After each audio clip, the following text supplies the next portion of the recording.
The phone call came on Wednesday evening while I was reviewing quarterly reports at my downtown office. Dad's name appeared on my screen, and for a moment I considered letting it go to voicemail. Our conversations had become increasingly strained over the past 6 months, ever since I'd finally told the family the truth about my career. "Hi, Dad. Isabel, we need to talk about Easter Sunday." I set down my pen and looked out at the city lights through my floor-to-ceiling windows. 28 floors below, people were heading home from work, completely unaware that somewhere above them, a daughter was about to be excluded from another family gathering. "What about Easter?" "Well, your mother and I have been talking and we think it would be best if you just dropped off food but didn't stay for dinner."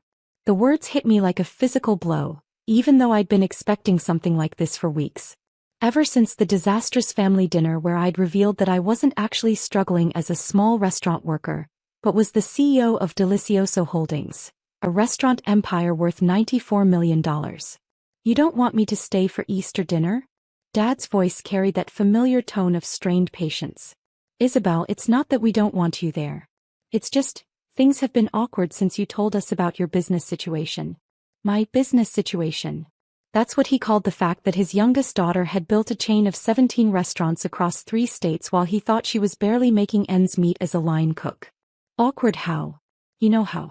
Your sister Carmen feels bad about all the job advice she gave you over the years. Your brother Miguel keeps second-guessing every financial decision he makes because apparently his little sister is some kind of business genius. I closed my eyes and tried to keep my voice steady. "So the solution is to exclude me from family dinner?" "We're not excluding you. We're asking you to contribute food and then, maybe give everyone some space to adjust." "Space to adjust to what, Dad?" "To the fact that you've been lying to us for 4 years. There was the accusation that had been simmering beneath the surface of every conversation since March. I hadn't been lying. I'd been protecting myself from exactly this kind of reaction. But Dad saw my privacy as deception, my humility as manipulation. "I never lied to anyone, Dad. I just didn't announce my success because I wanted to be loved for who I am, not what I own." "Isabel, you let your mother worry about whether you could afford groceries while you were secretly a millionaire." "I let Mom worry because every time I tried to tell you all that I was doing well, you changed the subject or made jokes about my little restaurant dreams." "That's not the same thing as." "Dad, bring food for Easter but don't stay for dinner," I interrupted, feeling suddenly exhausted. "I hear you loud and clear." "Isabel, don't be dramatic." "I'm not being dramatic. I'm agreeing to your terms." There was a pause. "Okay then. Good. Your mother was worried you'd make a scene. What food do you want me to bring?" "Whatever you think is appropriate. Maybe some of those appetizers you make?" "Nothing too fancy. We don't want to show off." "Nothing too fancy. Of course not. God forbid the family acknowledge that their struggling daughter had built something remarkable." "I'll take care of the food, Dad." "Good. And Isabel? Try to understand where we're coming from. This is all very overwhelming." After he hung up, I sat in my office for a long time staring at the awards on my wall. James Beard nomination for Outstanding Restaurateur. Hispanic Business Magazine's Entrepreneur of the Year. The framed photo of me cutting the ribbon at my flagship restaurant while the mayor looked on. 4 years of building something extraordinary, and my family's reaction was to exclude me from Easter dinner because my success made them uncomfortable. I pulled up my laptop and checked the catering orders for Easter Sunday. My assistant had forwarded me the list earlier that day, and I'd noticed a familiar address. 847 Maple Street. My parents' house. Martinez Family Easter Dinner. Full catering service for 12 people. Honey glazed ham, roasted vegetables, garlic mashed potatoes, dinner rolls, salad and tres leches cake. Total cost, $1,200. They'd hired Delicioso Catering, my company, to handle their Easter dinner while asking me to drop off appetizers and leave. I picked up my phone and called Roberto, my catering manager. "Roberto, it's Isabel. I need you to cancel an order." "Sure, boss." "Which one?" "The Martinez order for Easter Sunday. 847 Maple Street. The full dinner service for 12? That's a big order to cancel so last minute." "What's the reason?" I looked out at the city lights again, thinking about the conversation I just had with Dad. Family circumstances have changed. Should I call them to explain? No need. I'll handle any questions personally. "Boss, We'll have to keep the deposit since it's less than 72 hours notice. That's fine. Standard cancellation policy applies. After I hung up, I leaned back in my chair and tried to imagine Easter morning at my parents' house. They'd wake up expecting a catered feast and instead they'd find nothing. Just whatever appetizers I dropped off before being dismissed. My phone buzzed with a text from my sister Carmen. Can't wait for Easter. Mom says the food is going to be amazing this year. Then one from my brother Miguel. Thanks for handling the food situation, Isabel. I know things are weird right now, but we appreciate you contributing. Contributing. Like I was making a potluck donation instead of... Well, I wasn't doing anything anymore since they just uninvited me from dinner. I tried to focus on work for the rest of the evening, but I kept thinking about previous Easter celebrations. The years when Mom would spend all weekend cooking, stressed and exhausted by Sunday afternoon. The years when I'd offered to help and been told, just bring a side dish, Mija. The years when they'd praised my cooking but assumed it was just a hobby. Now they'd hired my company to cater their dinner while telling me my presence would be awkward. Friday morning my phone rang. Isabel, your father told me about your conversation. Hi Mom. Mija, I want you to know this isn't about not wanting you there. It's about adjusting.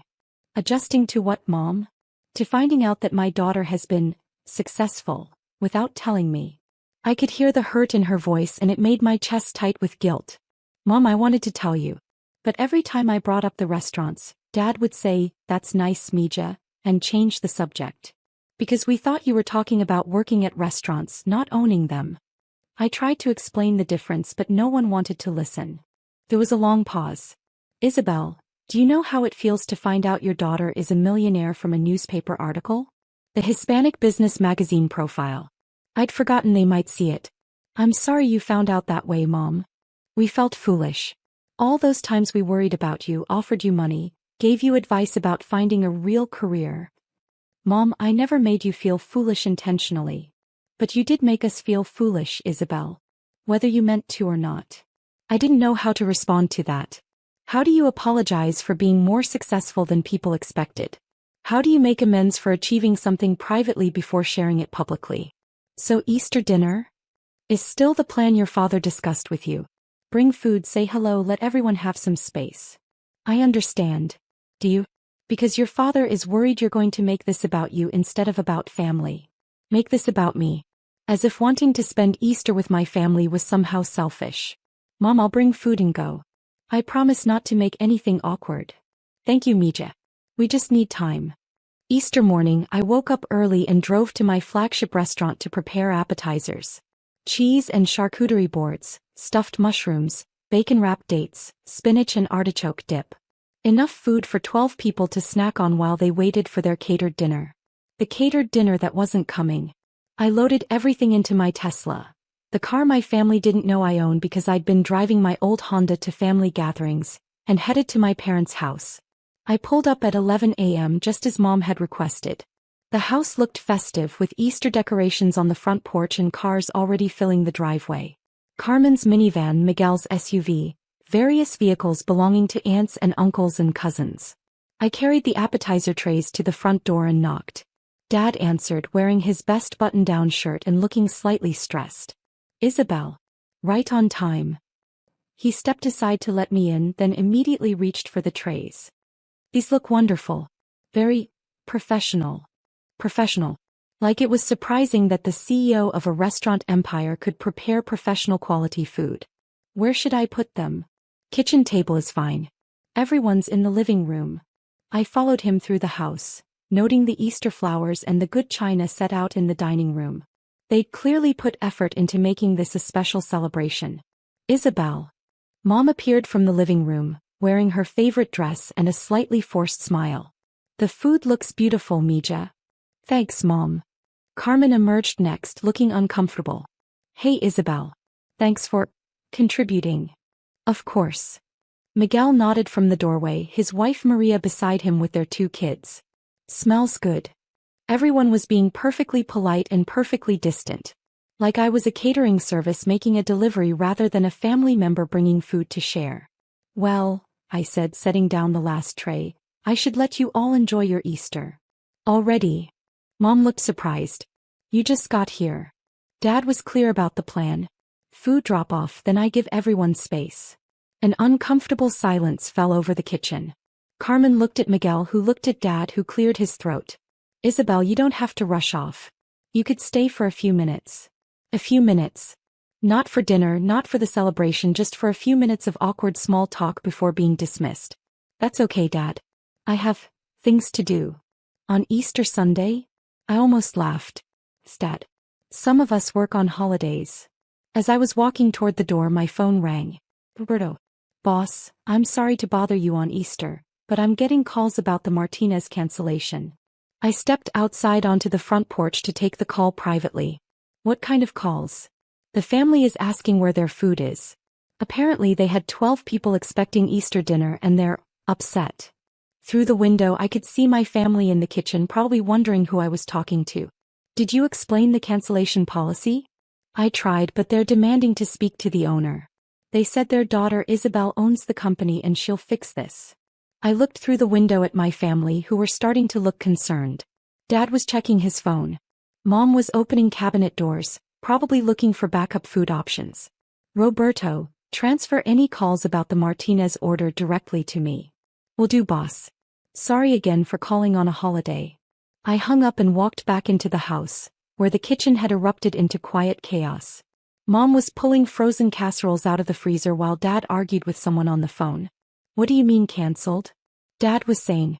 We paid a deposit. We have 12 people coming for dinner. Carmen was looking at her phone with confusion. The catering company is called Delicioso? Isn't that? She trailed off, looking at me. Miguel was reading something on his phone. Delicioso Holdings. So Isabel Martinez. The kitchen went silent except for Dad's increasingly frantic conversation with Roberto. Let me speak to the owner. This is unacceptable. I walked over and gently took the phone from his hand. Hi, Roberto. It's me.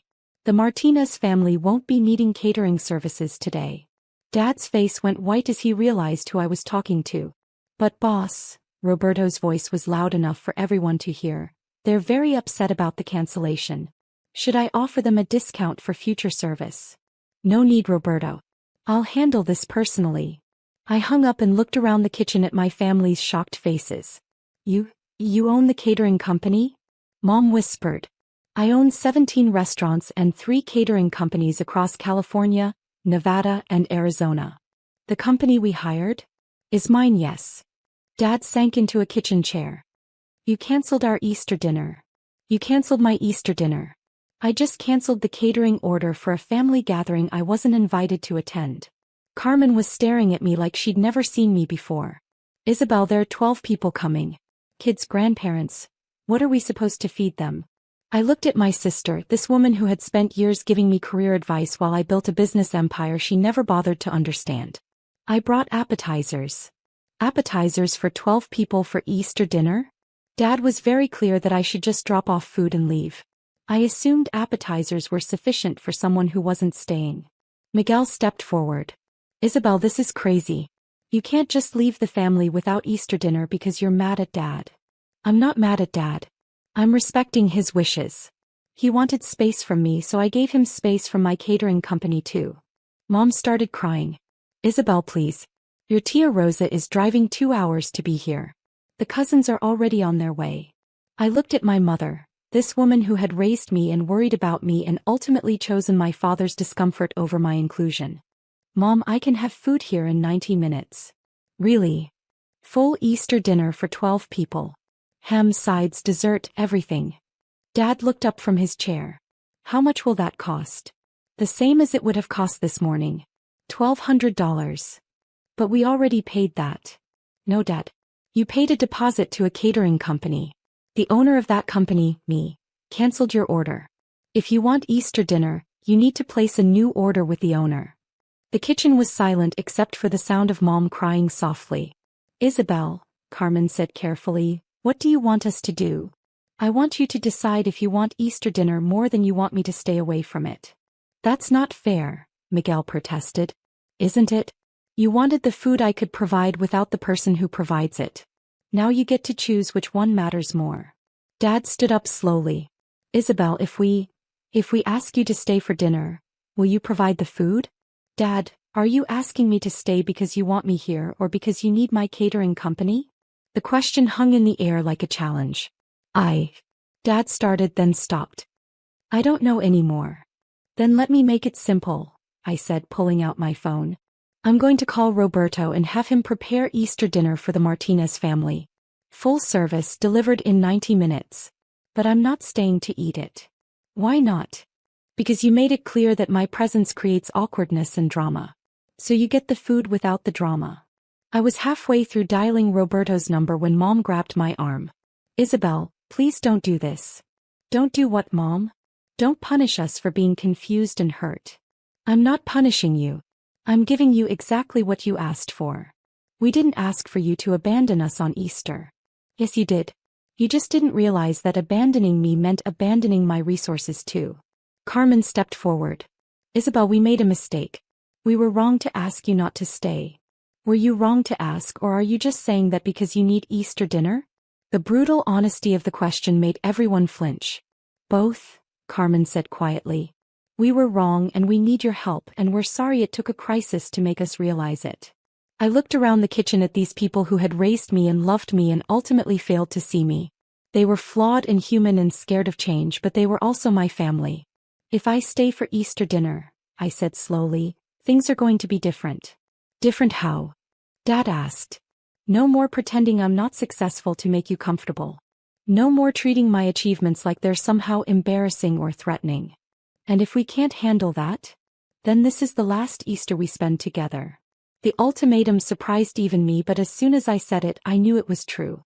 I was done hiding my success to protect other people's feelings. Mom wiped her tears and looked at Dad. Ricardo, call your sister and tell her dinner might be a little late. What about the food? Mom looked at me. Isabel, will you stay for Easter dinner with your family?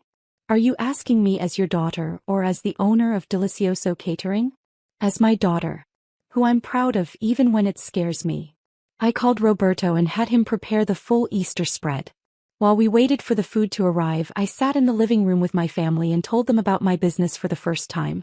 Really told them with details and pride and honesty. 17 restaurants? Tia Rosa asked when she arrived and heard the story. And growing, I said. We're opening 3 more locations this year. Mija, Dad said during dinner, I owe you an apology. For what? For being more comfortable with you struggling than with you succeeding. As I looked around the table at my family, eating food from my restaurant while finally celebrating my success instead of hiding from it, I realized that sometimes the most important ingredient in any meal isn't what you serve. It's who you choose to serve it to and whether they're worthy of what you're offering.